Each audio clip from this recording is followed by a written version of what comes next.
sea, todo lo que hemos visto de ensayos, etcétera, ingresa al primer parcial. Ahora, el primer parcial, muchachos, es el primer examen que ustedes van a dar conmigo.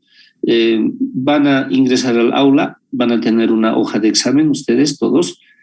Solamente van a poder ingresar 2 o 3 hojas de papel en blanco, lo que necesiten, bolígrafo, goma, tal vez una calculadora, pese a que no creo que necesiten. Va a haber un pequeño ejercicio, es posible, pero no hay necesidad de calculadora. Ahora, si se sienten, digamos, más confiados, no hay problema. Absolutamente cero celulares, todas sus cositas van a dejar en un rincón del aula y van a ocupar sus sitios, ¿no?, en los bancos que tenemos en el auditorio. Dan el examen sin palabras, cierran el examen, lo dejan encima de la mesa y se retiran. Entonces, el examen va a ser el día miércoles a las 12 del mediodía en alguna de las aulas que tengamos.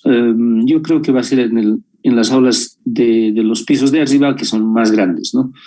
No va a haber muchas posibilidades de que puedan hacer algún tipo de, digamos, ¿cómo decirles? Algún tipo de trampa o alguna solución no estándar, ¿no? Entonces, tomen en cuenta eso, muchachos. Van a estar, lógicamente, valiéndose de sus propias fuerzas. Bien, entonces, haciendo esa declaración, el día miércoles tenemos el examen al mediodía y el día viernes tenemos presentación de celdillas. Bueno, antes de pasar al tema de hoy, ¿tienen alguna pregunta con relación al examen?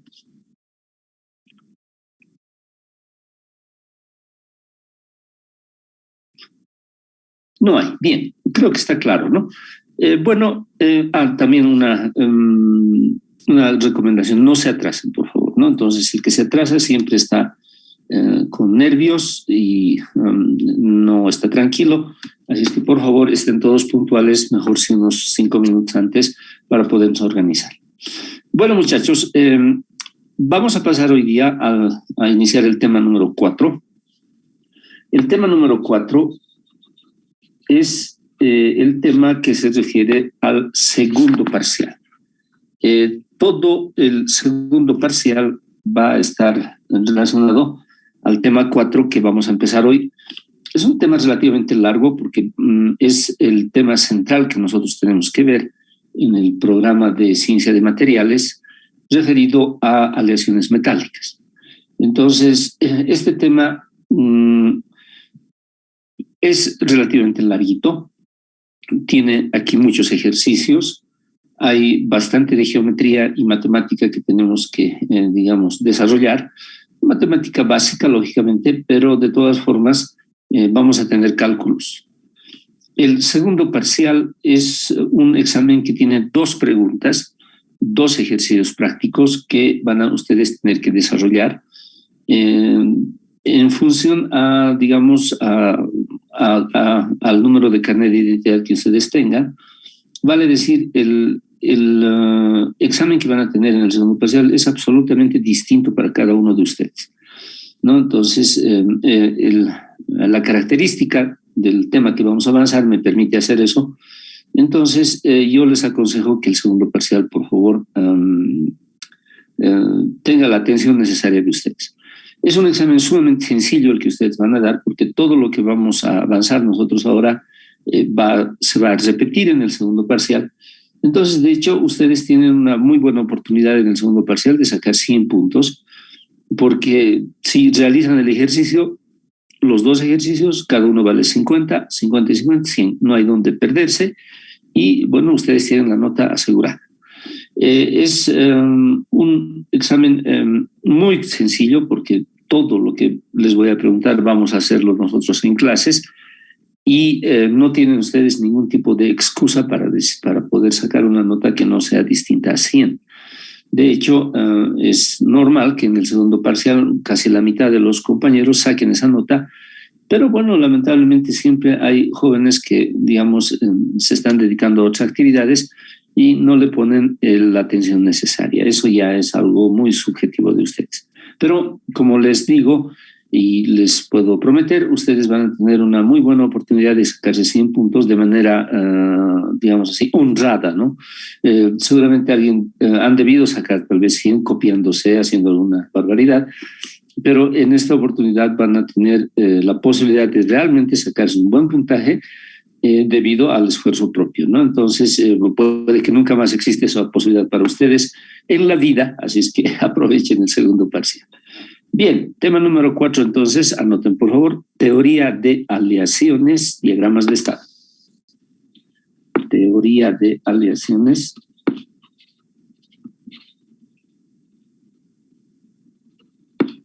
Diagramas de estado.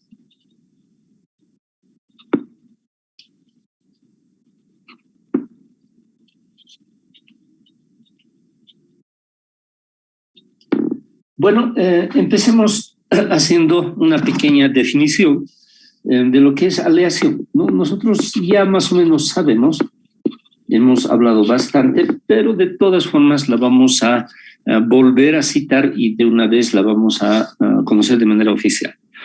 La aleación es una sustancia obtenida por fusión de dos o más metales, ¿no? Es una sustancia obtenida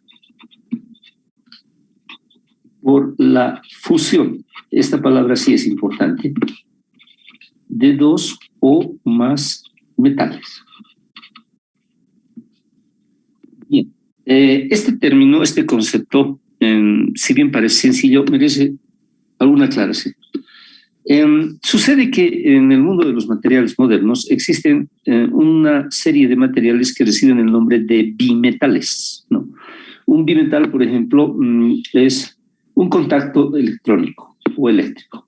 Digamos, puede tener una base metálica de un acero común y corriente, pero digamos en esta parte puede tener añadido algún otro elemento que tenga una conductividad más considerable, digamos platino, iridio, etcétera. En realidad este tipo de cositas se ve mucho en la industria automotriz, en elementos, digamos, como bujías, etcétera, ¿no? Entonces, lo que ustedes ven es un bimetal porque está formado por dos metales, un metal de una naturaleza y el otro de otra naturaleza. De hecho, esto no es aleación porque no se han fundido ambos juntos, ¿no? O sea, esto simplemente es un material compuesto, podemos llamarlo así, que tiene una parte de unas características y la otra de otras, ¿no? Entonces, esto es algo que no es una aleación. De la misma manera, los postes de luz, por ejemplo, que ustedes ven en las calles, de hecho son postes de acero, pero están recubiertos por zinc para evitar, digamos, la corrosión, ¿no? Entonces, en ese caso tampoco tenemos una aleación, es simplemente un recubrimiento químico que se le ha dado al acero mediante electrólisis y, bueno, digamos, cumple las funciones que tiene que cumplir, pero no es aleación. Entonces, para que nosotros tengamos aleación, necesitamos sí o sí que los dos elementos que nosotros vamos a fundir, que vamos a crear para hacer nuestra aleación, se fundan. Y, bueno, se fundan lógicamente en un crisol, ¿no? Entonces, por ejemplo, este que ustedes ven aquí, este pequeño vasito que ustedes ven aquí es un pequeño crisol de laboratorio, ¿no? Este material que ustedes ven es un material muy interesante, se llama corundo, o sea, es un material refractario muy fuerte. Aunque ustedes no crean, este pequeño crisol puede aguantar una temperatura de hasta unos 2000 grados, o sea, puedo fundir acero aquí, va a estar al rojo vivo, intenso, casi como el sol, pero no se va a destruir. O sea, es un material de muy alta resistencia térmica, ¿no? Entonces, ese es un pequeño crisolcito. Aquí voy a ver si, miren aquí, este es otro crisol que casualmente ayer estaba andando por el mercado, los compré, son bastante económicos por aquí. Fíjense, este crisol es de un material de óxido de aluminio, pero sirve más que todo para joyería, ¿no? Este aguanta también unos 1200 grados, pero este se va a destruir más rápido que este otro. Este otro es un crisol, como les dije que puede aguantar unos 2000 grados tranquilamente, ¿no? Entonces, los crisoles, estos que ustedes ven aquí, son muy pequeños. Miren, aquí hay uno un poquito más grande, no sé si pueden apreciar. Este crisolcito es muy bonito, también de un material muy refractario, puede aguantar también unos 2000 grados. Entonces, cuando hablamos básicamente de aleaciones, lo que nosotros tenemos que suponer es que esta aleación se ha producido en un crisol. ¿Ya? Entonces, en ese crisol que nosotros comúnmente podemos dibujarlo de esa forma, por ejemplo, se ha puesto, por decirles, ¿no? 80 gramos de cobre y, digamos, 20 gramos de estaño. Ahora, lógicamente, la teoría de fabricar aleaciones, la práctica en realidad requiere cierto tipo de conocimientos previos, ¿no? Por ejemplo, si ustedes van a hacer esta aleación de cobre y estaño, tienen que tomar en cuenta, por ejemplo, cuál de ellos se funde a mayor temperatura, en este caso el cobre. En ese sentido, primero ustedes tienen que poner cobre, cosa que el cobre primero se funda y luego el estaño disolverlo en él, no al contrario. El estaño tiene una temperatura de fusión muy baja, entonces si ustedes primero van a fundir estaño y luego cobre, el estaño va a empezar a evaporarse, va a empezar a perderse, y hasta que el cobre se funda, prácticamente estaño puede que ustedes ya ni tengan, ¿no? Entonces, en ese aspecto hay que siempre tomar en cuenta técnicas de fabricación de aleaciones y hay que tomar datos como por ejemplo la temperatura de fusión, como les dije, de ambos elementos, ¿no? Ponerlos juntos tampoco es interesante porque, como les digo, el cobre a 1000 grados, el estaño a 230, entonces la diferencia es muy grande. Por eso es siempre necesario que primero se funde el cobre, en este caso, y luego poner el estaño. Ahora, si ustedes tienen ya este procedimiento, entonces lógicamente estamos hablando ya de fusión, ¿no? Estamos hablando de dos elementos que se han fundido juntos en un crisol y esto sí viene a ser una aleación. Bien, una aclaración más. La aleación, dice, es una sustancia obtenida por la fusión de dos o más metales. Bueno, esta es una definición muy general porque hablamos de metales, por ejemplo, el cobre y el estaño. Pero recuerden que el acero es una aleación de hierro y carbono. En este caso, el carbono no es un metal típico. Entonces, esta palabra de dos o más metales es algo condicional, ¿no? El silicio, el carbono, el germanio, bueno, si bien están en la tabla de elementos, tienen ciertas características metálicas, digamos, son metales que son entre esto y lo otro, ¿no? Por eso, decir que estrictamente tienen que ser metales tampoco es muy cierto. En el caso típico del acero, entonces nosotros tenemos hierro y carbono, conociendo que el carbono en realidad no es un metal típico, ¿no? Entonces, esa condición, por favor, van a tomar en cuenta. Bien, seguiremos. ¿Alguna pregunta hasta aquí?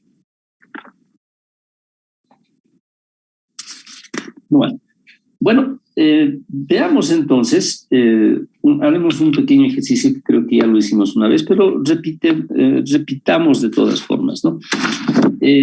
Aleaciones. La tabla de elementos tiene más o menos como 70 elementos que más o menos pueden caracterizarse como metales. Bueno, entonces, las aleaciones más sencillas son las aleaciones que tienen dos componentes, ¿no? Entonces, dos componentes. Por ejemplo, el cobre puede unirse con el estaño, el cobre puede unirse con el aluminio, el cobre puede unirse con el oro y así sucesivamente. Entonces, haciendo un pequeño ejercicio matemático, se dan cuenta que el cobre, solamente el cobre puede formar prácticamente 69 tipos de aleaciones con diferentes metales. Por otro lado, digamos, el mismo estaño, lógicamente va a ser un sistema con el cobre, aleaciones, el estaño puede unirse con el aluminio, el estaño puede unirse con el oro y así sucesivamente. Entonces, por un lado, yo tendría digamos, por decirles, ¿no? Tendría 69 columnas aquí, 69 columnas allá. Si les hiciera una pregunta más o menos de razonamiento y les preguntara cuántas aleaciones son posibles de realizar, o sea, cuántos tipos de aleaciones son posibles de realizar con 70 elementos, ¿cuál sería la respuesta? O sea, ¿cuántas aleaciones yo puedo, en realidad, si tuviera la posibilidad de hacerlo, pudiera fabricar? Tomando en cuenta que 70 elementos pueden, digamos, fusionarse uno con el otro. A ver, ¿quién se anima a decirnos una cifra? 70 factorial, ingeniero. Ya, más o menos. ¿Eso a qué nos da? A ver, digamos, para hacerlo más sencillo, 70 por aquí y 70 por allá, ¿cuánto nos da? Si ustedes un poco le ponen cabeza, estaríamos hablando de prácticamente unos 5,000. O sea, fíjense, 5,000 tipos de aleaciones, solamente entre dos componentes. O sea, las que nosotros llamamos aleaciones binarias. Porque recuerden que una aleación puede tener 3 componentes, puede tener 4 componentes, 5. De hecho, en teoría podría ser una aleación que tenga los 70 componentes en diferentes cantidades, ¿no? Digamos, un porcentaje de esto, un porcentaje del otro, y la cosa que todo sume 100.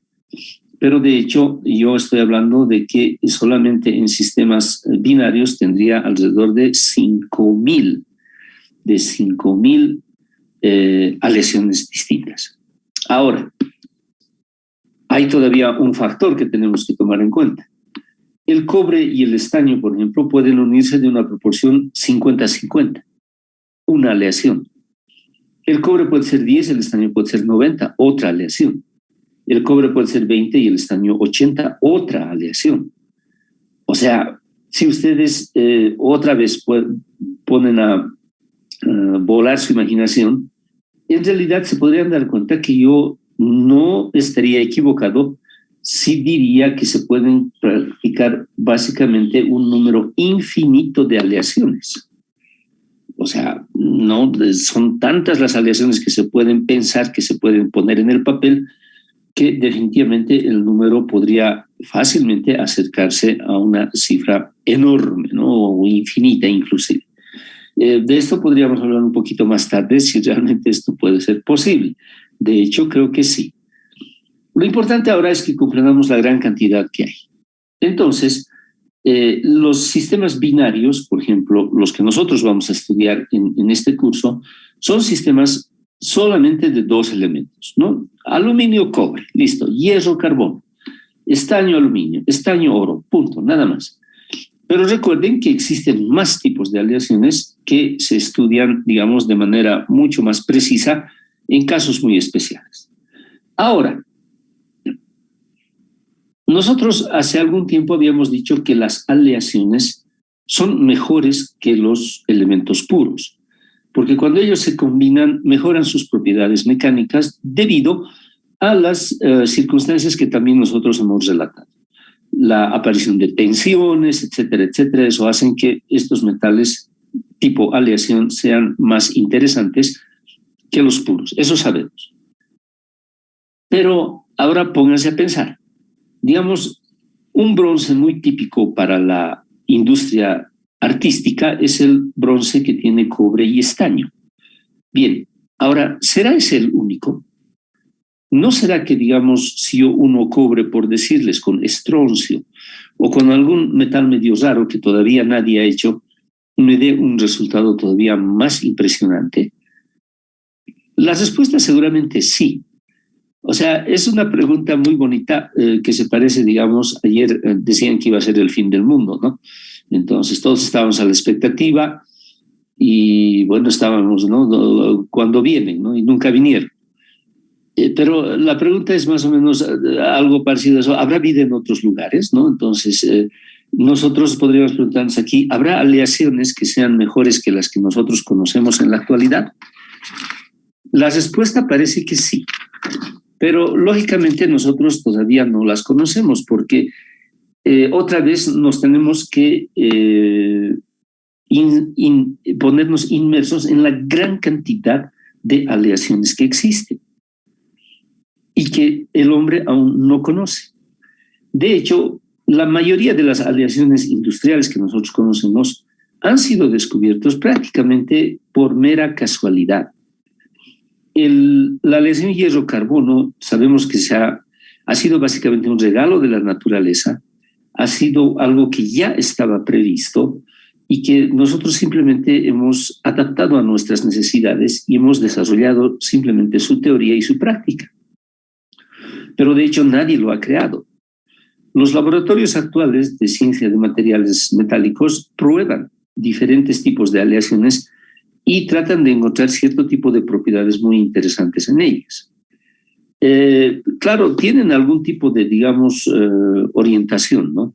Por ejemplo, dicen, digamos, si el aluminio es un material ligero, entonces en base al aluminio tal vez pueda conseguir aleaciones ligeras de alta resistencia mecánica. Entonces empiezan a probar, ¿no? A ver, ¿qué pasa si le aumento esto y en estas cantidades?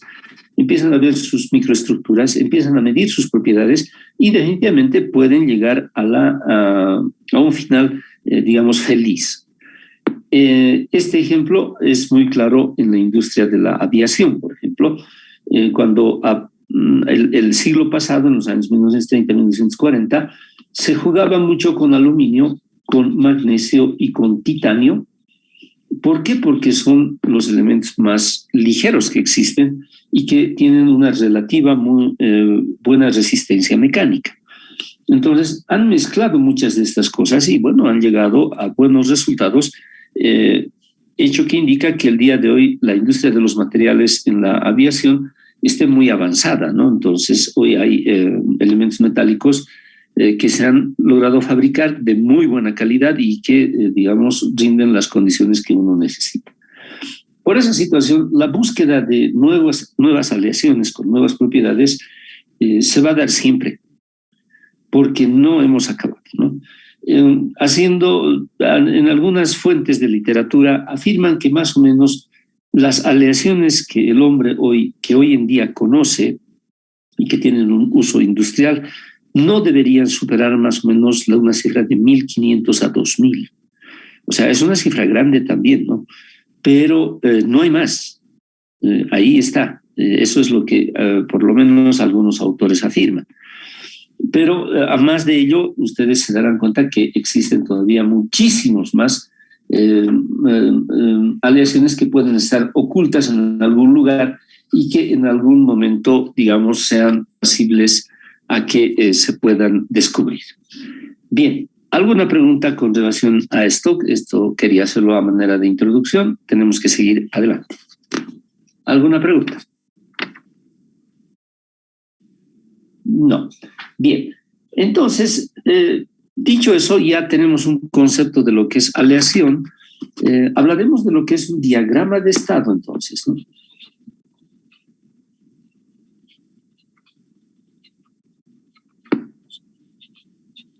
El diagrama de estado, por favor, aquí les voy a pedir que no confundan con un tipo de diagrama que nosotros ya hemos visto, que es el diagrama térmico, el DT.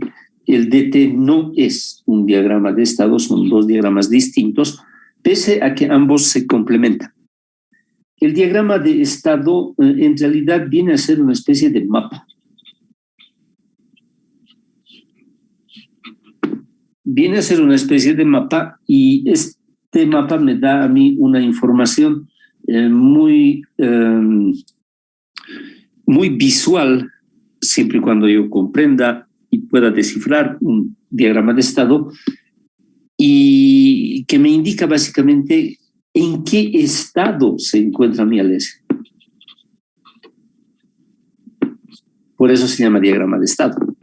O sea, cómo está mi aleación en determinadas condiciones. Al decir estado me refiero, ¿está esto líquido? ¿Está esto sólido? ¿Está entre líquido y sólido? ¿Qué clase de sólido? qué tipo de estructura hay. Entonces, todas estas preguntas responde el diagrama de estado. O sea, ¿en qué estado se encuentra? ¿Se encuentra en líquido? ¿Se encuentra en sólido? O tal vez las dos cosas están existiendo. Cuando está en sólido, ¿qué tipo de sólido es? ¿Qué tipo de estructura tiene? Entonces, los diagramas de estado en realidad vienen a ser mapas.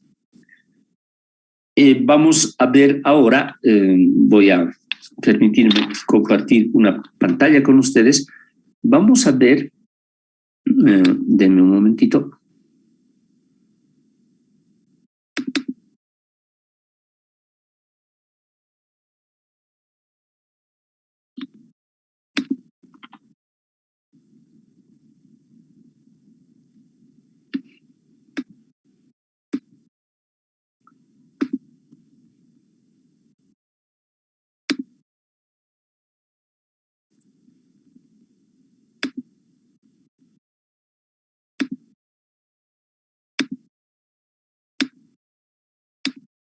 Bien, bien, creo que todos ustedes pueden ver en la pantalla.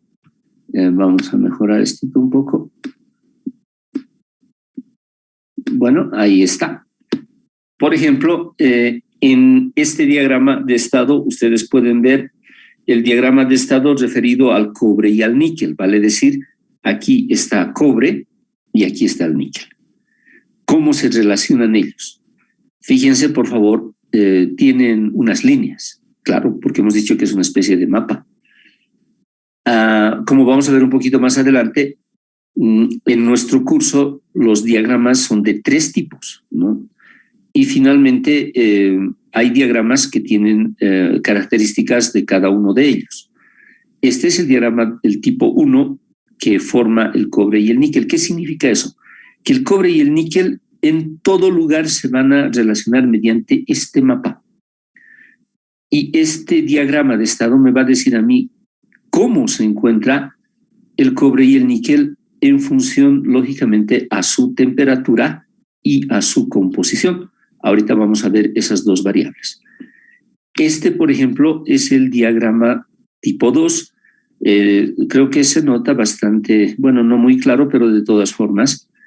Este es un diagrama que forman 2 metales que son el bismuto y el cadmio. Si ustedes se dan cuenta, es muy distinto. Es como decir el mapa de Alemania y el mapa de Francia, ¿no? Entonces son 2 mapas distintos.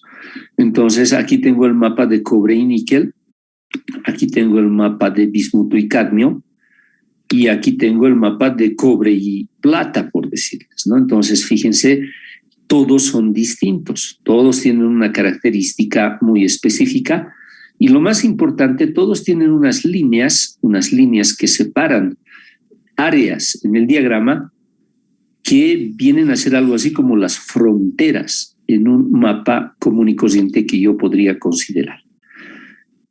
Aquí abajo creo que no tengo, les voy a mostrar después del recreito que tengamos. El diagrama hierro-carbono pensé que estaba en esta exposición, pero no lo está. No importa. Entonces, fíjense, aquí tienen 3 diagramas, ¿no? Este es el diagrama tipo 1, este es el diagrama tipo 2 y este es el diagrama tipo 3. ¿Qué significa? Significa que los sistemas binarios están hechos de manera que forman básicamente todos ellos un diagrama de este tipo, ¿no? Aquí tenemos cobre-plata, aquí tenemos bismuto-cadmio, aquí tenemos aquí tenemos cobre-níquel, bismuto-cadmio y cobre y plata, ¿no? Entonces son diagramas, cada uno con su propia forma.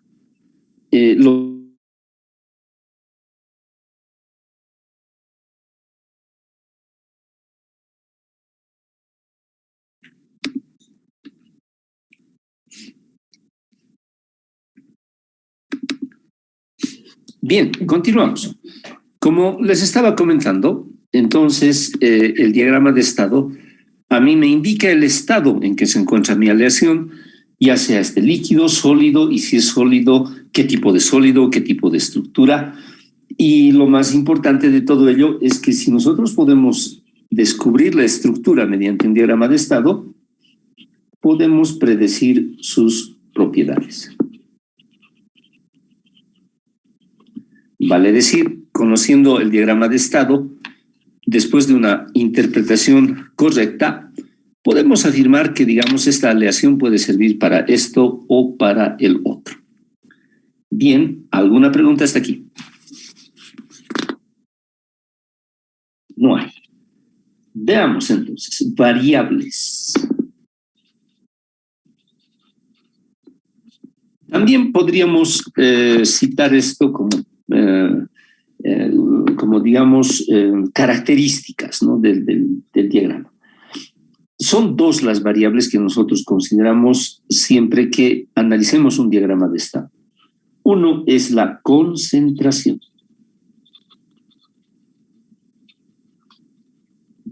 Y otra es la temperatura. O sea, cada vez que nosotros veamos un diagrama de estado, tenemos que primero definir qué concentración nos interesa y a qué temperatura. Es algo así como el globo terráqueo, ¿no? Nosotros, si queremos situar un lugar en el globo, en nuestro planeta, tenemos que basarnos en la longitud y en la latitud. Están dados en grados. Entonces, ustedes han debido ver que en el mapa Google, que prácticamente creo que todos alguna vez lo han utilizado, siempre hay unas coordenadas, ¿no? Longitud y latitud. Entonces, ese punto define dónde nosotros nos encontramos, y siendo el diagrama de estado un mapa, también necesitamos de dos coordenadas. Recuerden que es un mapa bidimensional, entonces necesitamos dos datos para ubicarnos dónde estamos. Entonces, una variable es la concentración y la otra variable es la temperatura. Bueno, la concentración, ¿qué significa? Bueno, pues el porcentaje, ¿no? Si nosotros tenemos elementos, digamos, dos, A y B, al decir A y B me refiero a que pueden ser cualesquiera metales que se están uniendo unos con el otro. Entonces puedo decir, digamos, 50% de A y lógicamente 50% de B. Puedo decir 20% de A y tendría que decir 80% de B. El truco creo que es bastante comprensible. No puedo tener 30% de A y 30% de B y listo, ¿no? Entonces la suma siempre tiene que ser 100, porque estoy hablando de diagramas de estado de dos componentes, aleaciones de dos tipos de metal. Entonces siempre tengo que hablar de que A es 0 o A es un porcentaje y B es un porcentaje. Una situación, digamos, extrema, pero también que se puede dar, es que A sea 0%. En ese caso, B, ¿cuánto va a ser? 100%. Este caso es un caso extremo, pero que también se lo ve en el diagrama de estado. Si ustedes piensan un poco, se darán cuenta que este caso le corresponde al componente B puro, o sea, sin mezcla, pero de hecho, si estamos hablando de ambos, también vendría a ser una aleación en este sistema. El otro caso tendría que ser con el 100% de A y el 0% de B. En este caso estoy hablando del componente A en estado puro. Ahora, en este punto es interesante. A ver, les voy a hacer una pregunta y vamos a jugar un poco, ¿no? Por favor, van a responder. ¿No? Ustedes están bien calladitos y eso no es bueno. Si nosotros hablamos así de concentraciones, entre dos componentes A y B, ¿cuántos tipos de aleaciones yo podría hacer?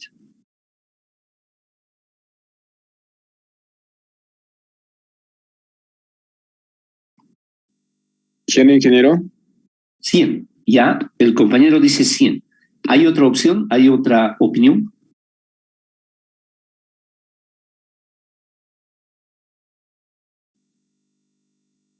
Infinitas. Exacto. Infinitas. Bien. ¿Por qué? Porque, digamos, el primer compañero puede decir, ¿cómo es eso que infinitas? Son 100 y punto, ¿no? 100, correcto, pero si van de uno en uno, vale decir 1%, 2%, 3, 4, 5, así. Recuerden que una aleación de 2% de A y 98% de B tiene que ser distinta a una aleación de 3% de A con 97% de B. Pese a que la diferencia es pequeña, tiene que ser distinta porque es otra. Eso en el caso que yo avance de 1% en 1%.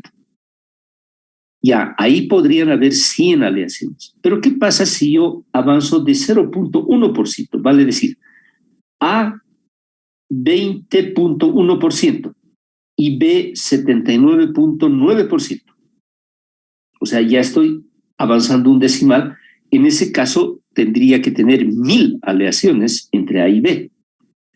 Bien, pero ¿qué tal si yo avanzo de 0.01%? Ya tendría 10.000. Y si avanzo de 0.001%, ya tendría más. De hecho, puedo estar hasta recibir mi bono sol jugando con ceros y prácticamente la respuesta teórica que uno de ustedes dio al decir que es infinito es correcta. O sea, no puedo encontrar una cantidad finita tomando en cuenta que siempre puedo hacerlos más pequeños, mis cantidades. Y en teoría esto va a ser distinto, este va a ser distinto a este porque hay una diferencia.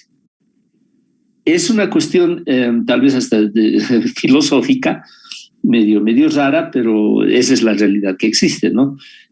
Estrictamente desde un punto de vista muy matemático, muy lógico, tendríamos que inferir realmente en que prácticamente deberían existir un número infinito de aleaciones.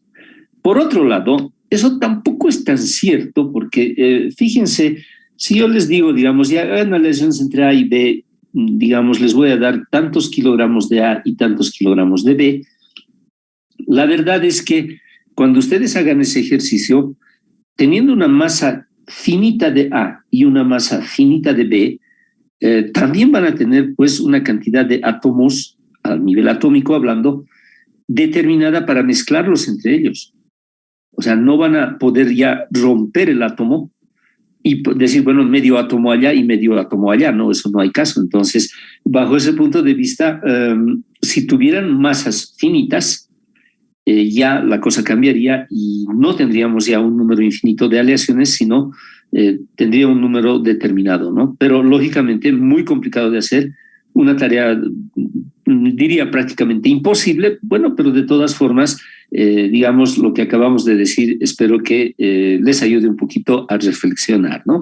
A ver que realmente esto no es así tan facilito que parece, sino tiene sus detalles que a veces son bastante interesantes. Bien, entonces la concentración se representa de esa forma. Bien, la temperatura. La temperatura depende, ¿no? Del sistema que ustedes van a utilizar. Por ejemplo, si utilizamos el sistema aluminio-zinc, por decirles, el aluminio tiene una temperatura de fusión de 660 grados, el zinc 419 grados. Entonces, el rango de temperaturas posibles para poder describir al sistema aluminio-zinc podría ser, digamos, hasta un nivel de unos 800 grados. ¿Por qué? Porque casi estoy seguro que a 800 grados cualquier concentración de aluminio y zinc se va a encontrar en estado líquido. Entonces, una vez que esto se encuentra en estado líquido, es obvio que el enfriamiento va a causar que esto empiece a cristalizarse y que en definitiva a temperatura de 20 grados, que es la temperatura ambiente, yo tenga algún tipo de estructura ya sólida y, como habíamos dicho, entonces el diagrama me va a indicar qué tipo de sólido tengo, etcétera, etcétera. Ahora, si tomamos la temperatura para el sistema hierro-carbono, la verdad es que empezar de 800 grados ya no nos sirve porque el hierro tiene una temperatura de fusión de 1539 grados. Entonces, para este sistema, tal vez lo más ideal sería empezar en unos 1700 grados, porque en ese punto yo tendría la seguridad de que esto se encuentra en estado líquido y luego esto va a ir enfriándose hasta llegar al sólido a los 20 grados centígrados. Entonces, fíjense, la temperatura también depende de las características propias de los metales. Bueno, a ver, dicho esto, vamos a compartir nuevamente pantalla y vamos a ver los diagramitas, los 3 diagramitas que nosotros vamos a utilizar como base para el estudio de las aleaciones. Este es el sistema cobre-níquel. Bien, el eje horizontal se refiere a las concentraciones. Ahora, hay una regla muy importante, ¿no? Una regla muy importante que es necesario que ustedes capten de una vez.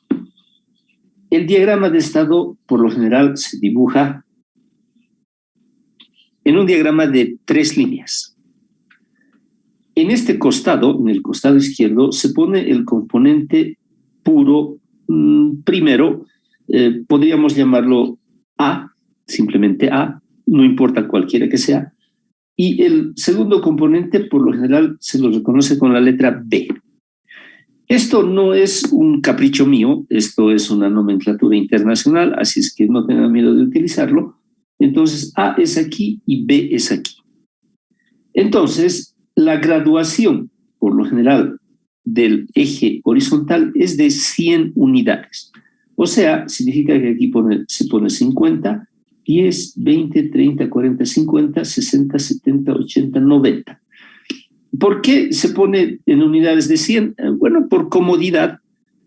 Como uno de ustedes al principio indicó que iban a hacer 100 aleaciones, en realidad en los ejercicios comúnmente, digamos, en la vida normal, se considera que el paso realmente es de 1 en 1, ¿no? O sea, aleación del 5%, del 6%, 7%, pero lógicamente existen oportunidades donde se utiliza 7.5, digamos 8.9, etcétera, eso hay.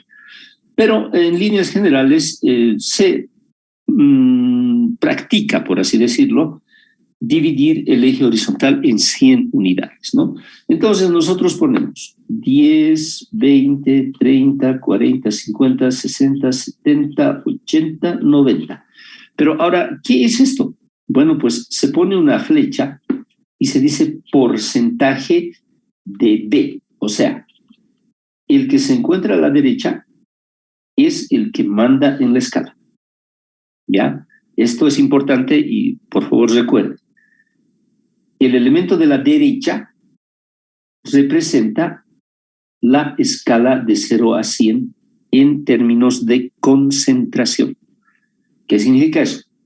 Que si yo les digo, por ejemplo, encuentre la aleación del 20% de B, entonces ustedes tienen que buscar aquí y es esta, la aleación del 20% de B. Ahora, si les digo, encuentren la aleación, a ver, de 70% de A, entonces, si es 70% de A, ¿B cuánto tiene que ser?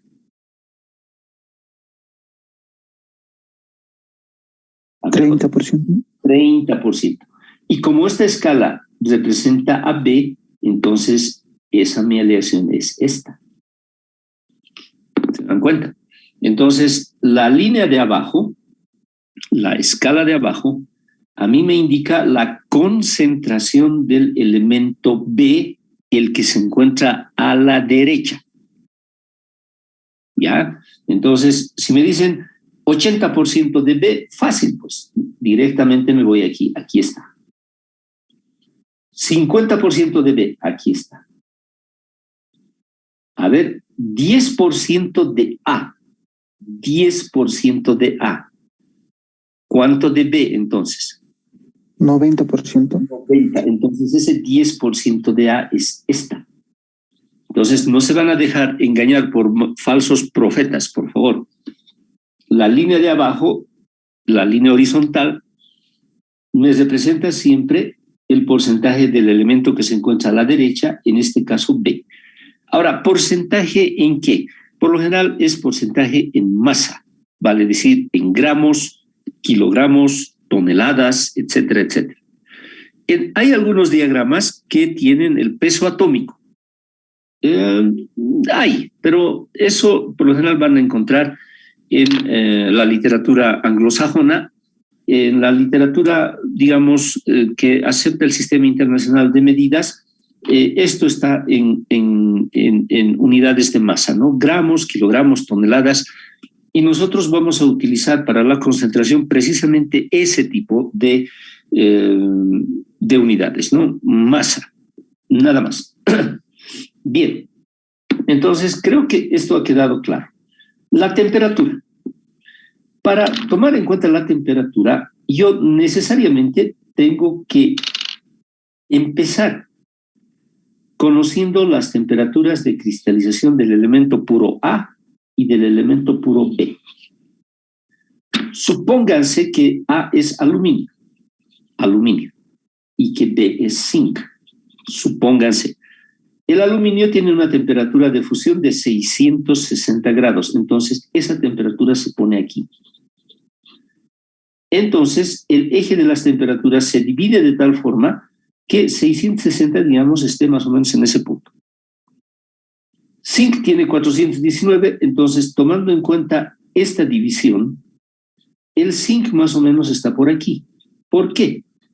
Porque el eje vertical, vale decir, esta línea vertical, es la temperatura en grados centígrados. Bien, esta es la temperatura. Esta es la concentración. Pero habíamos dicho que hay una tercera línea, esta. Esta línea que ustedes ven aquí es el reflejo de esta. O sea, estos 660 grados son paralelas aquí. Este 419 es paralelo a este. ¿Se dan cuenta? O sea, este eje es exactamente el mismo, solamente que se lo tiene que ver de manera horizontal. Lógicamente, 20 grados va a estar aquí abajo.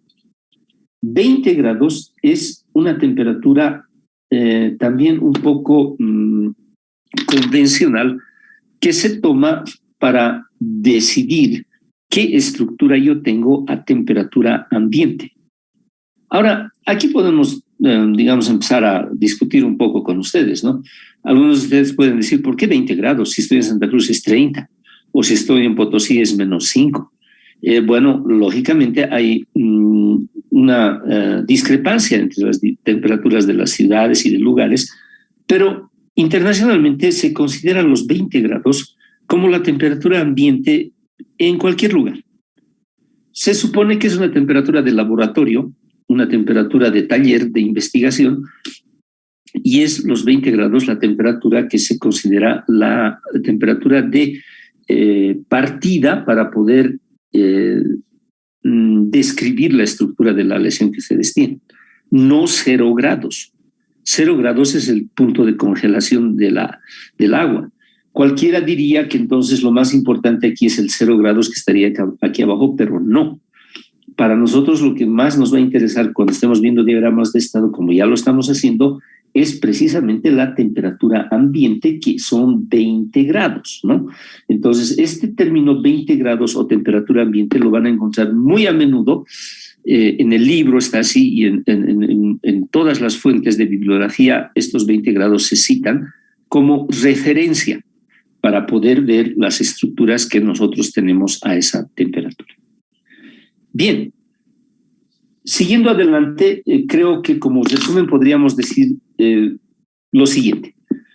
El diagrama de estado, siendo un mapa, necesita unas coordenadas para hacer una pregunta bien sencilla. ¿Qué cosa tengo o qué cosas tengo en términos de estructura a una concentración determinada y a una temperatura determinada? O sea, lo que ustedes necesitan es ubicar un punto. Y este punto tiene una concentración definida y va a tener una temperatura definida. Entonces, la temperatura y la concentración son los dos parámetros que yo necesito saber para responder a una sencilla pregunta. ¿Qué cosa tengo en mi aleación en esas dos condiciones? Como les dije, es un mapa. Si ustedes están en Tarija, en un lugar, por decirles, en el centro de la ciudad, ese centro tiene 2 coordenadas, longitud y latitud. Entonces yo les diría, oye, ¿en qué estado estás? Estoy en estado Chapaco, ¿no? Esta es mi longitud y esta es mi latitud. Muy bien. Si te trasladas a Pando, entonces ahí tu longitud y latitud cambian. ¿En qué estado estás? Estoy en estado Camba, ¿no? Entonces se dan cuenta. Un punto en el diagrama de estado siempre va a estar definido entonces por 2 parámetros que son la temperatura y la concentración. Para ir avanzando y ya terminar con esta partecita, la temperatura siempre vamos a poner en grados centígrados. Como les comenté, en alguna literatura van a encontrar la temperatura en grados Fahrenheit. Eso a nosotros no nos interesa porque eso es una unidad anglosajona que no corresponde al sistema internacional. Por eso nosotros nos vamos a regir íntegramente por grados centígrados, pese a que los Fahrenheit también son utilizados en alguna que otra situación. Bien, ¿alguna pregunta hasta aquí?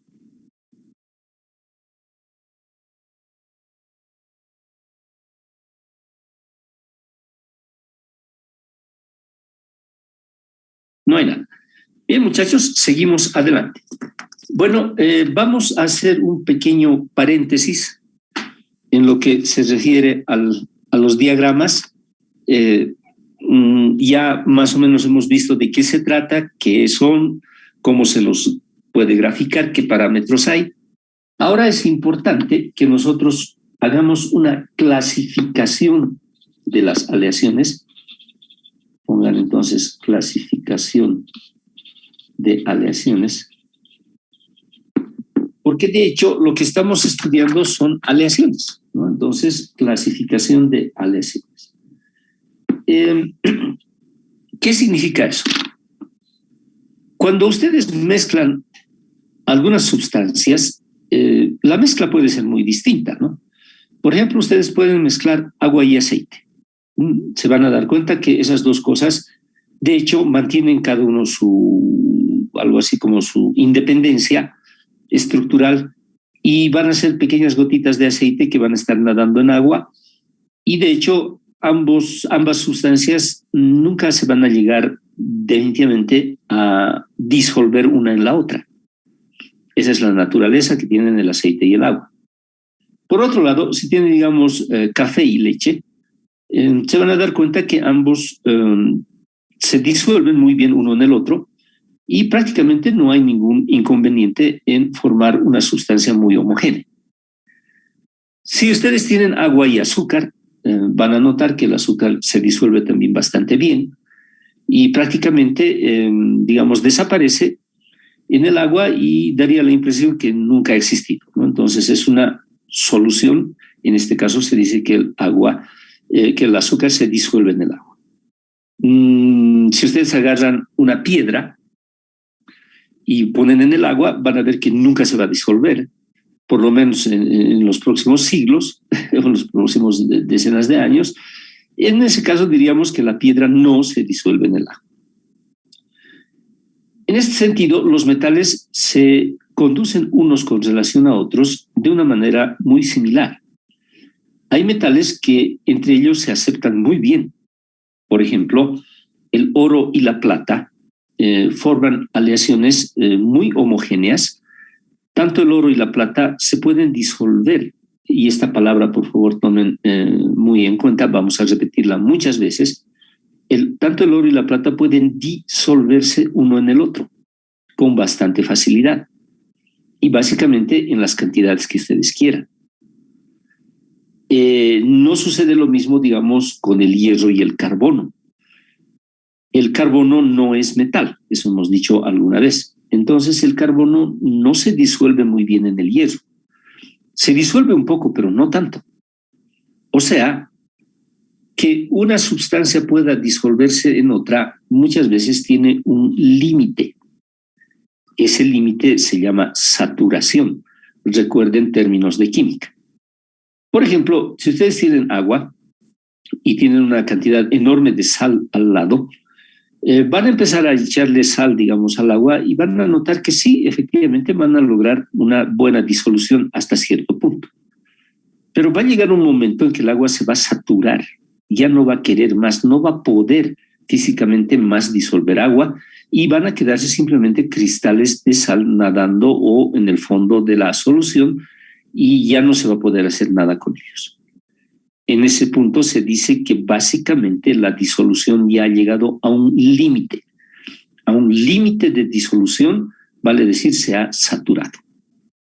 Entonces, esa puede ser, digamos, un tipo de relación que puede existir también entre las aleaciones. Por otro lado, digamos, puede existir un caso muy particular. Por ejemplo, supónganse que ustedes se han comprado papa y chuño, ¿no? Y han puesto la papa y el chuño en un saco. Y la papa y el chuño están ahí, pueden mezclar el saco como les dé la gana. Siempre la papa va a ser papa y el chuño va a ser chuño, nunca se van a juntar en realidad, pese a que los dos están en un mismo saco. Algo así vendría a ser como el caso del aceite y el agua. En esa situación nosotros estamos hablando de que básicamente ninguno se disuelve en el otro. O sea, no se llevan bien, se dan cuenta, no tienen afinidad.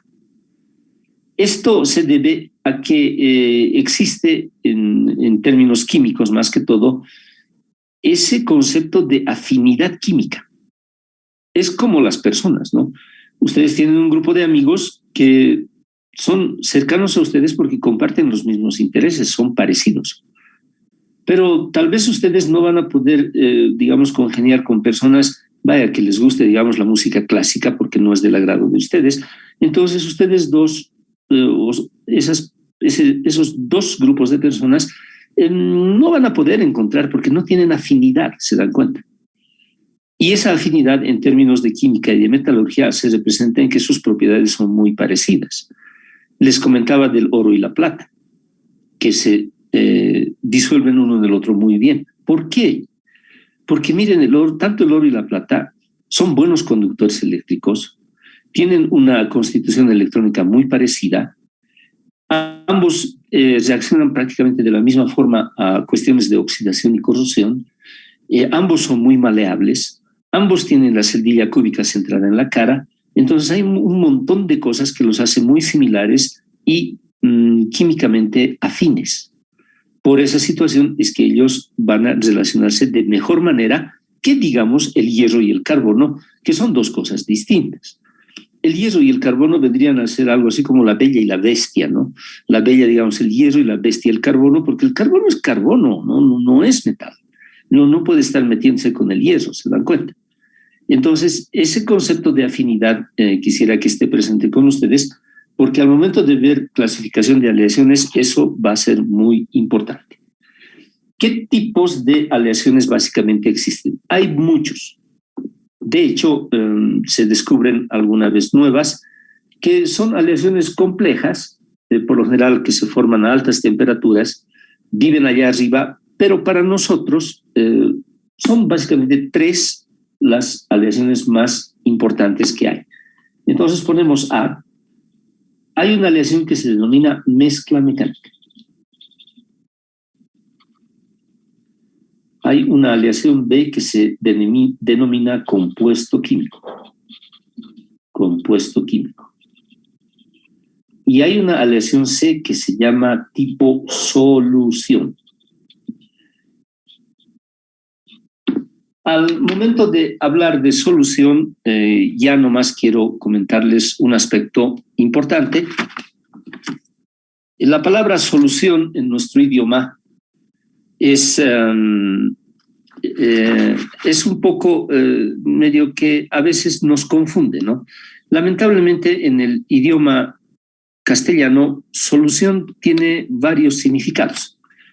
El primer significado que se nos viene a la cabeza es que, digamos, la respuesta a un problema, ¿no? Solución. Pero no es eso lo que nosotros ahora estamos queriendo representar. Cuando nosotros hablamos de soluciones, lo que les comenté hace un momento, cuando el azúcar o la sal se disuelve en el agua, se forma una solución. Vale decir, azúcar disuelta en agua o sal disuelta en agua es una solución. Entonces, en términos de aleaciones, nosotros estamos hablando de ese tipo de soluciones. Esto es interesante porque, miren, en otros idiomas, en realidad no hay eso, ¿no?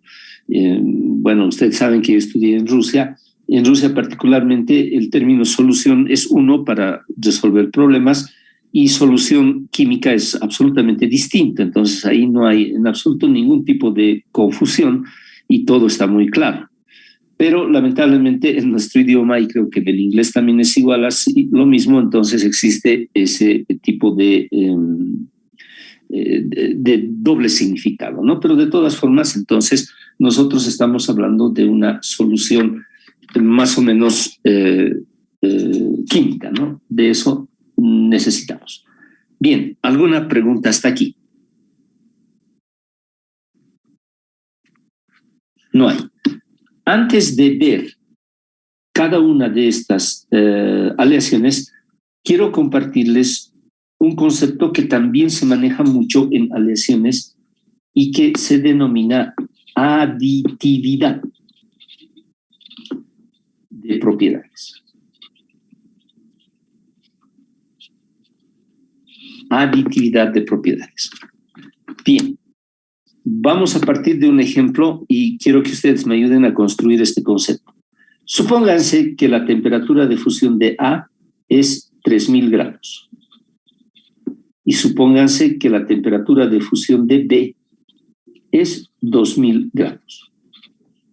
Si yo agarro la aleación 50% AB, o sea, mitad a mitad, ¿cuál tendría que ser la temperatura de fusión?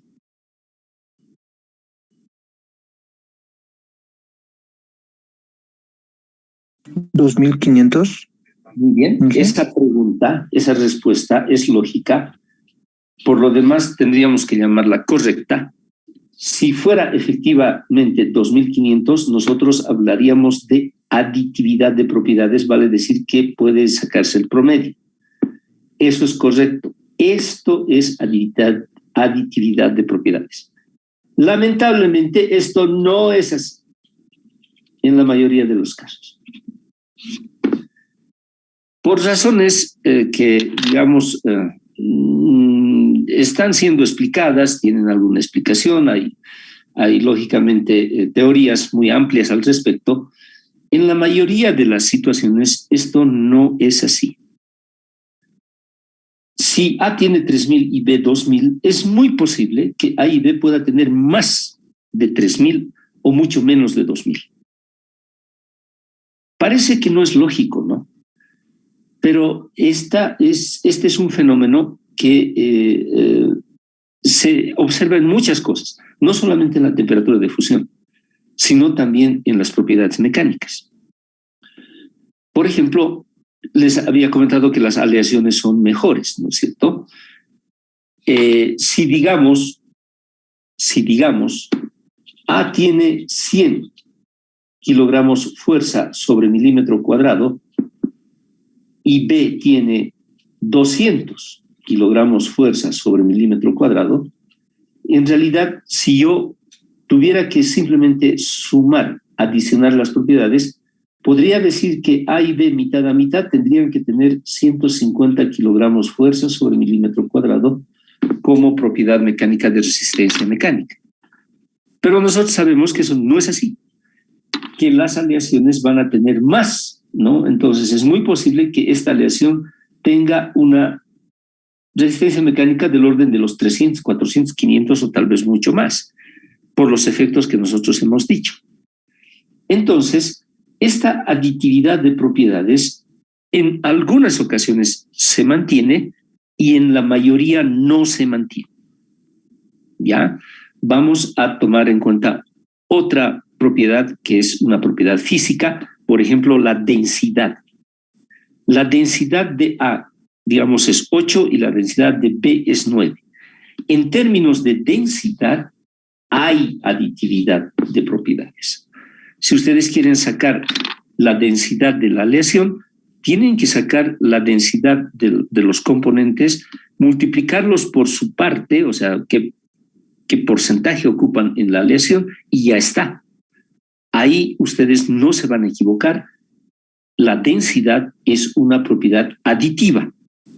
pero digamos las propiedades mecánicas no son aditivas.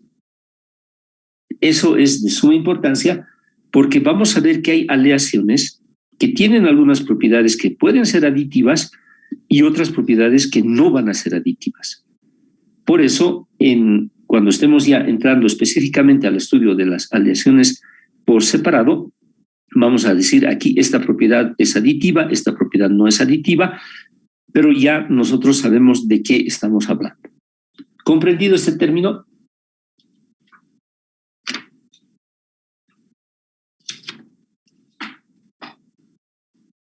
Bien, seguimos adelante entonces. Vamos a al primer tipo de aleación. Pongan A,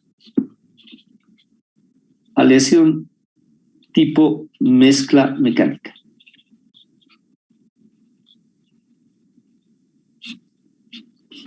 Bien, aleación tipo mezcla mecánica. ¿Dónde estamos?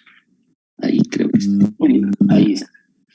Entonces vamos a estudiar la aleación tipo mezcla mecánica. De ahora en adelante, para poder comprender cómo funcionan las aleaciones de un tipo y de otro, vamos a suponer dos cosas, digamos, importantes, pero que nos van a ayudar a comprender esto de manera muy sencilla. Vamos a tomar un componente A, un componente cualquiera, y vamos a suponer que tiene una estructura de color negra, o sea, los granos de A son negros. Nosotros sabemos, y bueno, ustedes sí han visto en el laboratorio, que los granos están ahí, ¿no? Entonces son granos que se diferencian uno del otro porque tienen una frontera de división. Y me imagino que ustedes, por ejemplo, han visto la estructura de la ferrita. La ferrita son unos granos blanquitos, ¿no? Entonces, vamos a suponer que nosotros tenemos un componente denominado A, cualquiera puede ser él, que tiene granos oscuros, o sea, los voy a dibujar con marcador negro. Al mismo tiempo, vamos a suponer que existe un componente B que tiene los granos rojos. Perfectamente, este componente podría ser el cobre. El cobre tiene granos rojos realmente. Y A podría ser tal vez hierro o aluminio, porque digamos son más oscuros, más plateados. De hecho, el color de los metales es una propiedad también muy importante que depende más que todo de la cantidad de energía que puede ingresar a los orbitales electrónicos de los metales. Una vez que ellos ingresan, debido a que los metales tienen diferente construcción electrónica, entonces la luz se refleja de distinta manera. Es por eso que nosotros tenemos la sensación de ver, digamos, el cobre rojo, el oro amarillo, el hierro plomo, el estaño también de color plomizo, la plata, el color típico es el plateado. Entonces, los metales en realidad sí tienen color. El titanio, por ejemplo, tiene un color espectacular. Debe ser uno de los metales que tiene más lindo color que existe, es un color terciopelo, que definitivamente varía, inclusive desde el punto de vista que ustedes lo vean. Entonces, los metales sí tienen color. Ahora, digamos, para un poquito más hablar al respecto, las joyas de oro, que digamos son joyas que en nuestro medio y creo que en todo lugar se aprecian mucho, el oro por lo general es un oro de 18 quilates. Eso significa que tiene el 75% de oro y el otro 25% puede ser plata o puede ser cobre, ¿no? Si ustedes añaden plata al oro, el color se va a volver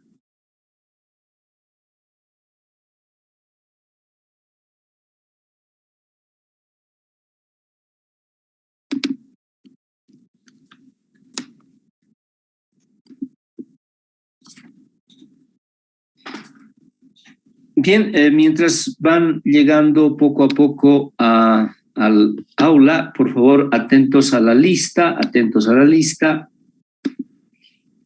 Hurtado Eric, ¿está? Presente, Inge. Ya. Calizaya Yamil. Presente, Inge. Ya. Casa Grover. Presente. Ya. Cornejo Vidal. Presente, Inge. Coronel Juan. Cupana Rolly. Presente, Inge. Ya, muy bien. Estrada Jonathan.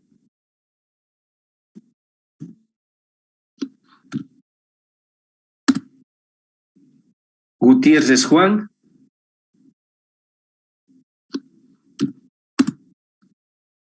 Hilary Brian. Presente, Inge. Ya. Huanca Edson. Presente, Inge. Muy bien. Licen Américo. Mamani Ronaldo. Presente, ingeniero. Ya. Mamani Ariel. Presente, Inge. Ya. Maita Cristian.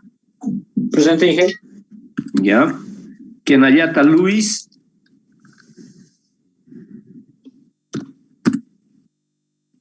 Ramos Moisés.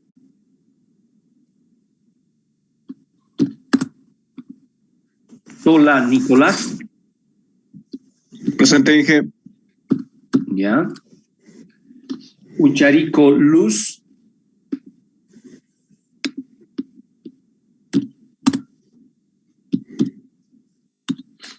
Huanca Luis.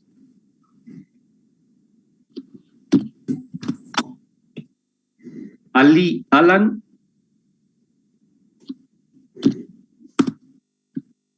Flores Álvaro. Presente, Inge. Muy bien. Gutiérrez Limber.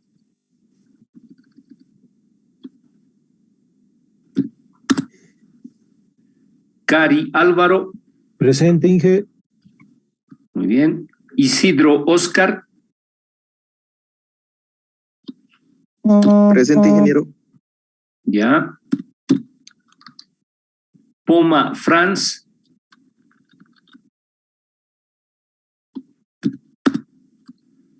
Bueno Iván. Mejía Daniel.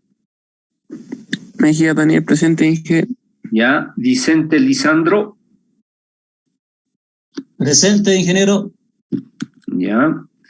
Mendoza Roxana.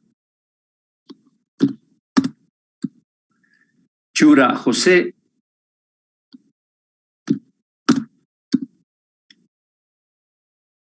Gómez David. Presente, Inge. Rodríguez Isaías. Presente. Ya. ¿Alguien que no haya nombrado? Inge, disculpe, a mí se ha cortado el internet. Por favor, ¿me puede volver a llamar? Huanca Luis. Huanca Luis. Huanca Luis.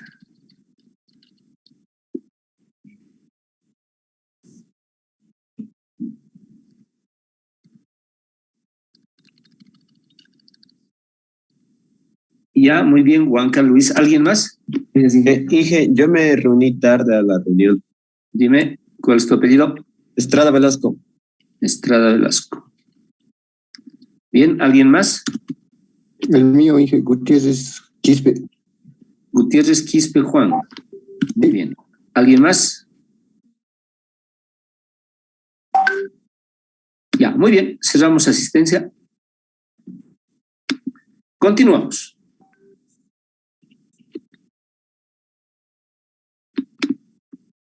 Bueno, como estábamos poniéndonos de acuerdo para definir los tipos de aleaciones que vamos a considerar, vamos a suponer que tenemos un componente A de color negro y un componente B de color rojo.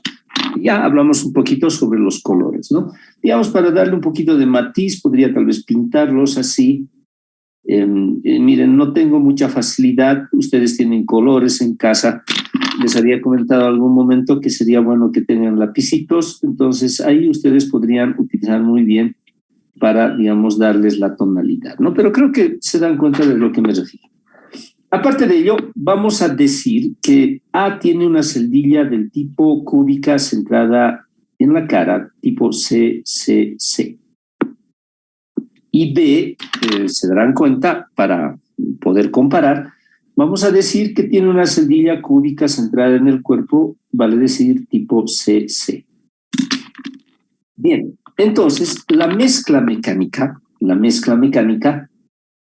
es una especie de unión de estos dos componentes, pero en realidad ningún grano de A se junta con ningún grano de B. ¿Qué significa eso? Significa que, por ejemplo, si tuvieran ustedes 50% de A y 50% de B, lógicamente, si tuvieran esta aleación, la mezcla mecánica les daría algo parecido a esto. 50% de granos negros, totalmente negros, y 50% de granos rojos, totalmente rojos. O sea, en este tipo de aleaciones que se denomina mezcla mecánica, de hecho, ningún átomo de B se mete a alguna celdilla de A y viceversa. O sea, A y B en esta situación se mantienen independientes. ¿Se acuerdan lo que les comenté del saco de papas y chuños? Entonces es eso lo que tengo aquí. La mezcla mecánica es simplemente cuando A y B se juntan, pero son tan distintos A y B, o sea, no se quieren ni ver entre ellos, no tienen nada en común, que tanto A y B deciden ir cada uno por su cuenta, no importa que al lado esté, digamos, el enemigo, ¿no? Entonces, A y B en este aspecto mantienen ambos su independencia y ahora nos cae muy bien la propiedad que hemos estudiado hace un momento. En la mezcla mecánica, las propiedades son del tipo aditivo. La mayoría de las propiedades, no todas. O sea, ¿qué significa eso? Que si, digamos, ustedes tienen una dureza de A de 100, por decirles, Brinell, y de B, digamos, tienen 200, ¿cuánto será la dureza de esta aleación?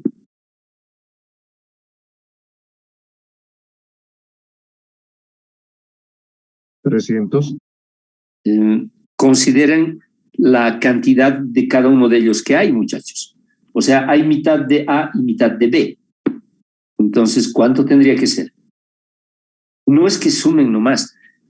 Recuerden que tienen que sumar, pero considerando la porción de cada uno de ellos. En este caso, A tiene una dureza de 100, correcto. Pero ¿en qué cantidad se encuentra en la aleación? La mitad es A.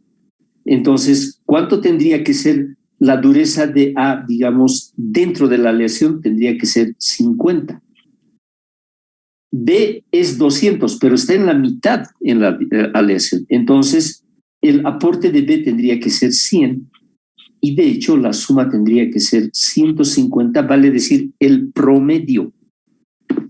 Esta parte de la aditividad quiero que capten bien, no es simplemente sumar y punto.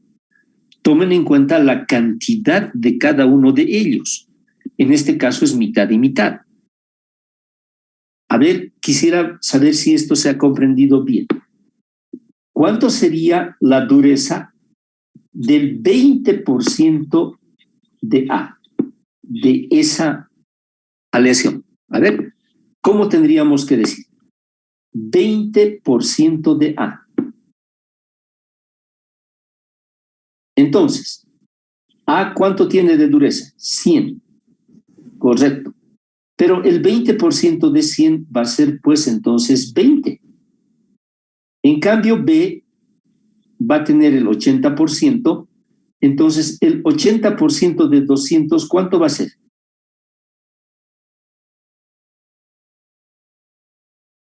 Ya, entonces, ¿cuánto tendría que ser la dureza en total de la aleación? 180. Correcto, ¿se dan cuenta? O sea, es aditiva, pero tomando en cuenta las proporciones de cada uno de los componentes. No puede ser, como alguno de ustedes dijo, 300, porque eso supera al 100 y el 200 de A y B. ¿Se dan cuenta? O sea, la propiedad de la aditividad es suma. Tal vez yo he cometido el error de no haber hecho hincapié en que tenemos que tomar en cuenta sus partes, o sea, en qué cantidad cada uno de ellos contribuye definitivamente a la lesión. ¿Ya? En este caso, simplemente por lógica, si A es 100 y B es 200, ¿no? A ver, tomaremos un ejemplo medio ridículo, ¿les parece? Si el papá es alto y la mamá es baja, o al revés, el hijo, ¿cómo va a tener que ser? Un promedio de los dos. En ese caso, la altura del muchacho o de la muchacha es una propiedad aditiva porque ambos están dando su parte, ¿se dan cuenta? Entonces, si A es 100 y B es 200, una aleación 50-50 va a tener que ser 150. Propiedad aditiva. Esta partecita está comprendida, muchachos. Sí, Inge. Ya, muy bien. Verán que no es muy complicado, solamente ese pequeño, digamos, esa pequeña salvedad que hicimos era lo que tal vez nos podría haber confundido. Se darán cuenta que si yo tengo la aleación 50-50 y saco una metalografía, trato de ver el grano, lo que voy a tener que buscar son granos de B por separados y granos de A por separados. Recuerden, papas y chuños. Entonces ellos van a estar mezclados definitivamente, pero no van a estar juntos. ¿Ya? Por eso también el nombre de la aleación mezcla mecánica. O sea, es una mezcla mecánica, no es una mezcla química, no es una mezcla de disolución de uno en el otro. Simplemente mecánicamente los granos de A con los granos de B están ahí. Pero entre ellos en realidad nunca hay una buena relación, nunca uno se ha metido en el otro de manera definitiva. ¿Han captado esa parte? Bien. Ingeniero, una consulta. Adelante. En el ejemplo que nos ha dado, no sé si estoy yo mal, tal vez es un error mío al entender de que estamos asumiendo aquí de que la dureza es una propiedad extensiva. Aditiva. Bueno, no sé, el término extensivo no se aplica mucho a esto. Quiero que capten que en este tipo de aleaciones de mezcla mecánica, la dureza, por ejemplo, es una propiedad aditiva. Es una propiedad aditiva. Vale decir, se puede calcular la dureza de la aleación simplemente con las proporciones y las durezas de los elementos que la constituyen. ¿Por qué? Porque es una mezcla mecánica, ¿se dan cuenta? O sea, no hay aquí una interacción entre los dos metales en realidad. Lo que sucede es que un metal vive su vida y el otro también lo hace de manera independiente, pero todos están en uno mismo. Por esa situación es que propiedades como la dureza van a ser simplemente el promedio o lo que nosotros hemos llamado una propiedad aditiva. ¿Han captado esa parte? ¿Ya? No todas las propiedades pueden ser así. De hecho, hay que averiguar cada una de ellas. No es simplemente deducir, tiene que ser aditiva o no tiene que ser. No. La verdad es que hay sorpresas, ¿no? Una propiedad que aparentemente es aditiva puede no serlo. Y cuando veamos los diagramas de estado se van a dar cuenta de eso. Por el momento, la dureza, por ejemplo, sí es aditiva en este tipo de aleaciones, en las aleaciones de mezcla mecánica. ¿Han captado esa parte? Sí, ingeniero, gracias. Ya, muy bien. Seguimos adelante. Bueno, por lo general, las aleaciones del tipo mezcla mecánica, aquí va la mala noticia, tienen pésima calidad. Vale decir, esa estructura que nosotros hemos visto, donde hay granos negros y hay granos rojos por separado, hace que este material no sea bueno.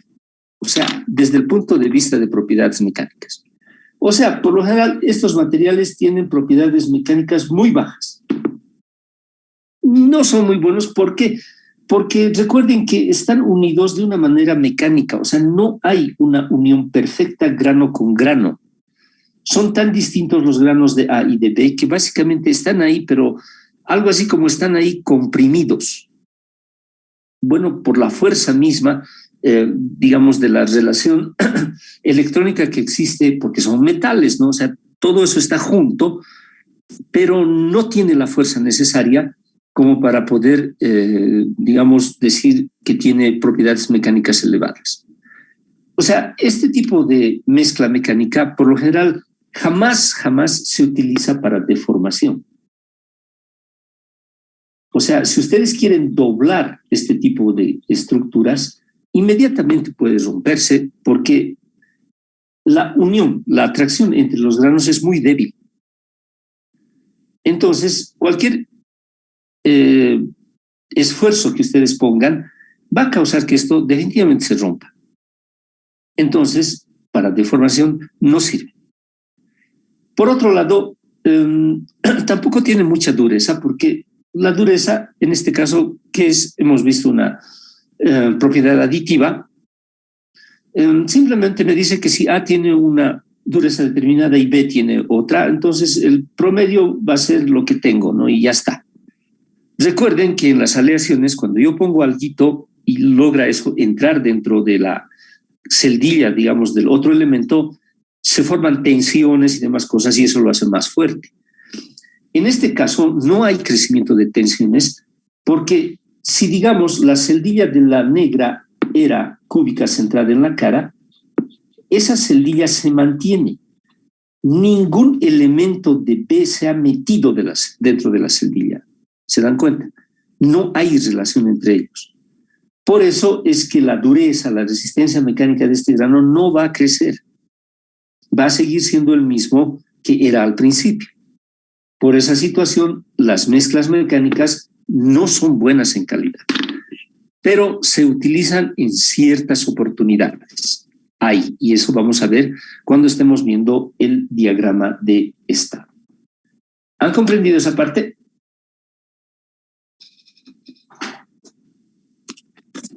Muy bien. Vamos, y con eso acabamos el día de hoy. Vamos al tipo B de aleaciones que estábamos viendo, combinación química.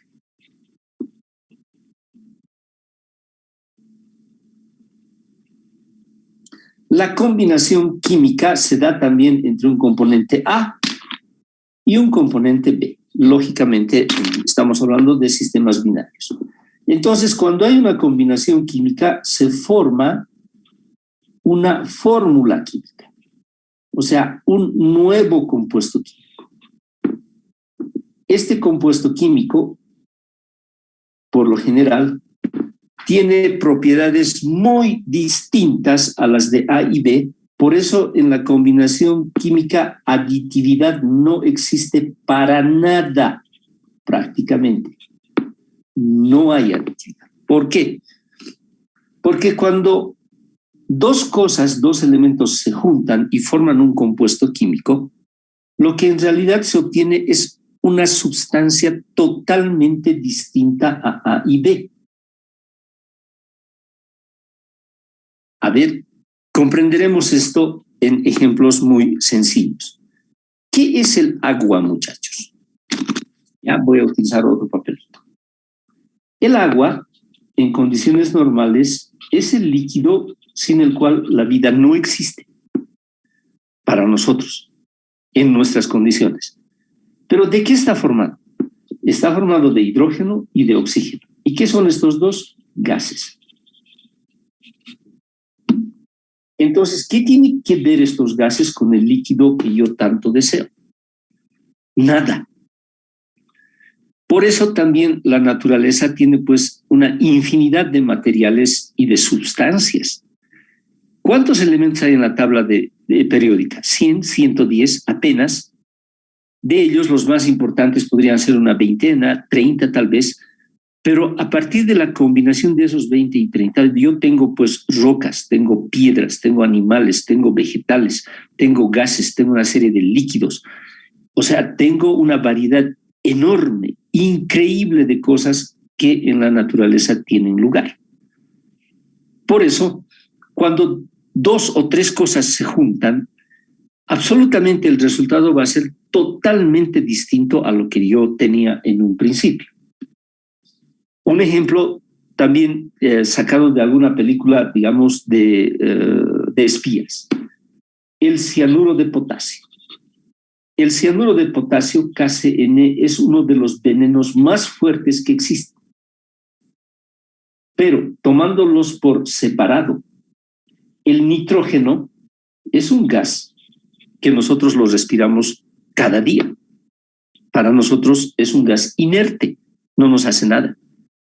El carbono es la base de la vida. El potasio, sin el potasio, el desarrollo, el trabajo del cuerpo humano básicamente sería muy complicado. O sea, por separado, si nosotros vemos el nitrógeno, el carbono y el potasio, pues son elementos muy positivos. Pero resulta que cuando se unen los 3, forman uno de los venenos más mortales que hay. Una cosa que ni se imaginaban. ¿Se dan cuenta? Entonces, la verdad es que cuando se forma un compuesto químico, nosotros tenemos que esperar absolutamente una cosa totalmente distinta a lo que nosotros teníamos en un principio. Por eso, cuando se forma un compuesto químico, la aditividad no existe porque va a ser una sustancia nueva la que aparece, y por lo general, a nivel celdilla lo que sucede es que se crea una nueva celdilla. O sea, si va a haber combinación química y digamos A tenía una celdilla cúbica en la cara y esta cúbica en el centro, la combinación química podría ser una celdilla ortogonal o una tetragonal o una octaedra, no importa cualquiera que sea, pero va a ser una cosa totalmente distinta dependiendo, lógicamente, de los parámetros N y M. O sea, de cuántos átomos de A y cuántos átomos de B se van a juntar. En términos, digamos, para nosotros, ya vamos terminando hoy día la clase, el compuesto químico más importante que nosotros vamos a considerar es, lógicamente, este. Hierro 3 carbono, lo que se denomina cementita. Este compuesto químico está presente en el diagrama hierro-carbono. Ahí lo vamos a estudiar y ahí vamos a ver efectivamente lo que acabamos de decir. La cementita tiene propiedades muy distintas a las del hierro y las del carbono. La cementita es cemento, básicamente. Al decir que es cemento no estoy mintiendo, por eso tiene ese nombre de cementita. La cementita tiene un color blanquecino, es durísimo, raya el vidrio, ¿se dan cuenta? Lo que ni el carbono o el hierro por separado pueden hacer. Pero como sus propiedades no son aditivas, lo que obtengo básicamente es un monstruo, ¿no? Es una cosa que ni el hierro ni el carbono se han imaginado alguna vez que podrían crear una cosa semejante a la cementita. Por eso, cuando hablamos de aleaciones tipo combinación química, tenemos que suponer que se está creando una especie de tercer elemento muy distinto a los elementos que le han dado lugar. De las celdillas ni qué hablar, de la forma de los granos peor todavía. Entonces, lo que nosotros tenemos es básicamente una nueva sustancia. Y si digamos A y B podrían formar un diagrama de estado, ahora es posible que A y un compuesto químico formen otro diagrama de estado y que B con ese compuesto químico forme otro diagrama de estado. ¿Por qué? Porque el compuesto químico básicamente tiene que entenderse como un nuevo elemento.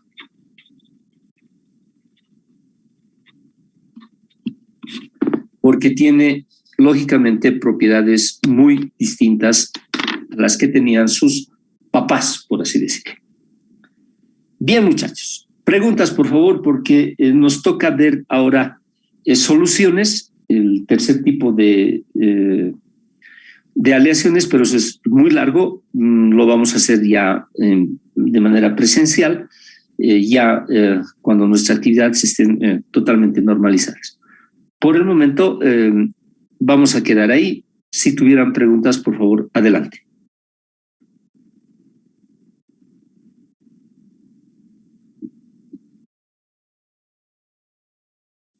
Tengo una duda, es un poco fuera del tema.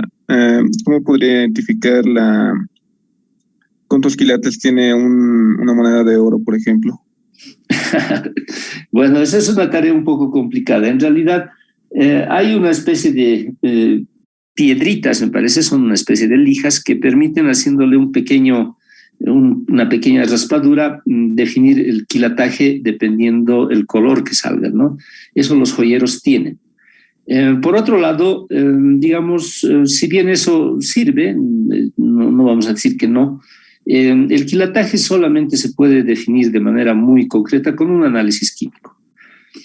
También puede suceder que muchas joyas están bañadas en oro y si ustedes se dan cuenta, entonces eso podría darnos una información errónea, porque la superficie lógicamente va a tener muchísimo más contenido de oro que el centro, ¿no?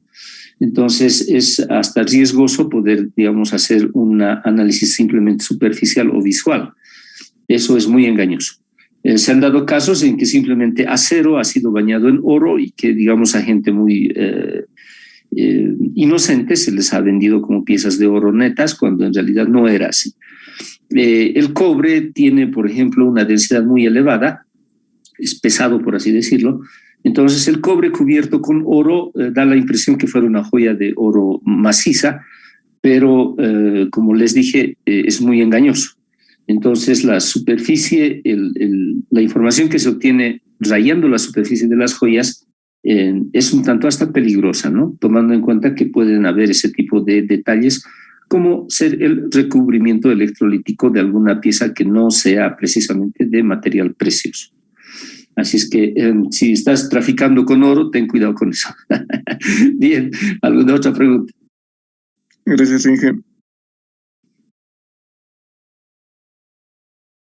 Bien, ¿no hay consultas, muchachos? Bueno, entonces les deseo por favor que tengan un buen fin de semana, cuídense. Recuerden, el miércoles no se atrasen, tenemos examen, el primer parcial de entradita nomás. Ya saben cuáles son las condiciones, vengan preparados. Nada de celulares, si necesitan calculadora, se sienten bien con ella, no hay problema. Simplemente hojas en blanco, lápiz, está permitido dar el examen con lápiz, no hay problema. Borrador, bolígrafos, lo que ustedes deseen, ¿no? El material es hasta el tema propiedades mecánicas, no va a haber, lo que estamos viendo ahora no entra en el primer parcial, esto es para el segundo parcial. Bien, ¿alguna consulta? Inge, nombre del libro. ¿Perdón? Nombre del libro. El nombre. Les envié unas páginas para que lean, y creo que eran de la página 1 a la 59, no recuerdo. A ver, déjenme ver, por favor, eso. Cristian debía haberles dicho, déjenme ver un ratito.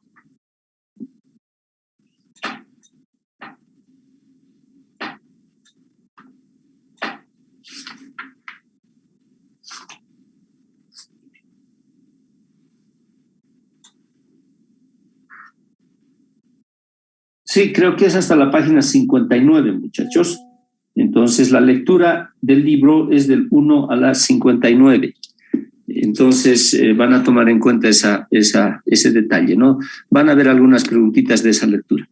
Van a ser preguntas de respuesta múltiple, algo van a tener que desarrollar a mano, algún pequeño cálculo. El examen va a ser sencillo, no va a haber ningún tipo de, como hacerles pisar el palito o algo, no hay nada de eso. Solo en base a lo que hemos nosotros avanzado, la lectura y nada más. Bien, ¿alguna otra consulta? Entonces, nuestro auxiliar nos va a mandar el texto, ¿no ve, ingeniero? Perdón, yo les envié un link para el texto al principio del curso. Y bueno, lo hice a través del auxiliar. El libro está en un link que tienen que bajarlo. Yo le di eso a Cristian hace mucho tiempo, entonces me parece que tal vez tú no has alcanzado a recoger ese link. De todas formas, le voy a decir a Cristian que nuevamente lo vuelva a poner. pero el link está. Yo sé que los compañeros lo tienen, a no ser que Cristian no les haya dado. Muchachos, ¿la mayoría de ustedes tiene el link del libro? No, Inge. Sí, Inge. Bueno, entonces ahí va. Entonces voy a hacerles recuerdo a Cristian para que nuevamente les envíe el link del libro para que todos puedan tenerlo. ¿Está bien? Pero yo les envié, muchachos, prácticamente a la semana de empiezo de clases ya envié esa información. Pero bueno, comprendo que tal vez alguien no lo tiene por alguna razón. Vamos a pedirle a Cristian que lo vuelva a hacer. ¿De acuerdo? Yes, Inge. Ya, muchachos. Entonces nos vemos.